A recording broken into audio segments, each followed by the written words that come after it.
today's office, starting at Long Reef Surf Life Saving Club, doing a bit of work on coastal geography. Hello everyone, it's the 30th of May 2022. I'm at Long Reef Surf Life Saving Club for a walk to the beach, and you can see behind me, you can see the barrier beach, you can see DY in the distance, and you can see the entrance to DY Lagoon. Up here we've looked at three important points of distinction for coastal sediment budgeting.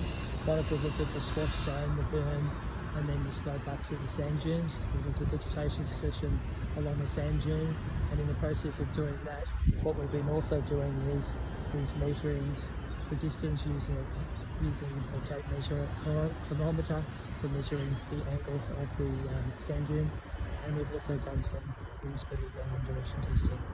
Next point of call will be Long Reef Beach. So enjoy the couple of clips I've done on this section. Bye for now.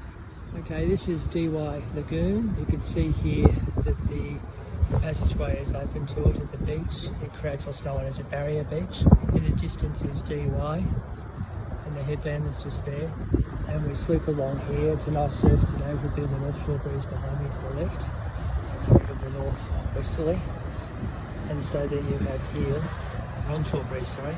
And then we come up here to the headland at Long Reef. So here's a good example of the swash zone down the bottom.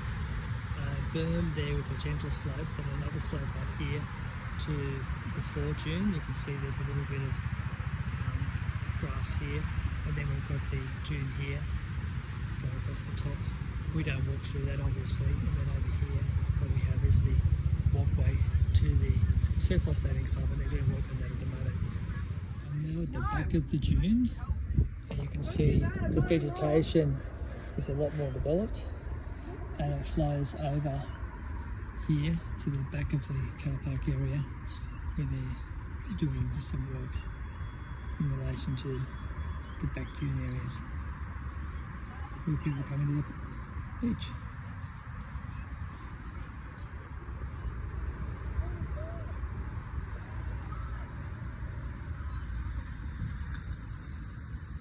Hello everyone, this is the walk from Long Reef to the headland. Behind me is the golf course. You can see a nice creek going down through there, and then the creek itself goes underneath this pathway I'm walking along, and then behind me here is the beach, and behind here, down here, you can see where the creek goes into the ocean. So it's comparable to the work that I've done in Avoca in the past. That's all for the time being. There's the golf club, there's the walking path from Long Reef. You can see where the old pathway was there going down over the creek.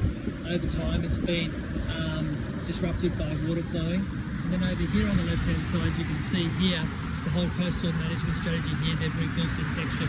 They've built this footpath here higher up to deal with the encroaching waves. And this section here is known as Long Reef, and up there is the headland, which is really interesting because it's a headland which is not populated by housing like the one in the very distance, which you can't really see across the line here to Coral Reef. So we've got an example of two different river coastal systems within the same area, with one headland being fully populated with housing and the other has a bit of force in the beach. This is the final climb from the southern side with the headland between Long Reef and Coral Beach. And there's the scan back to Coral Beach over there on the right.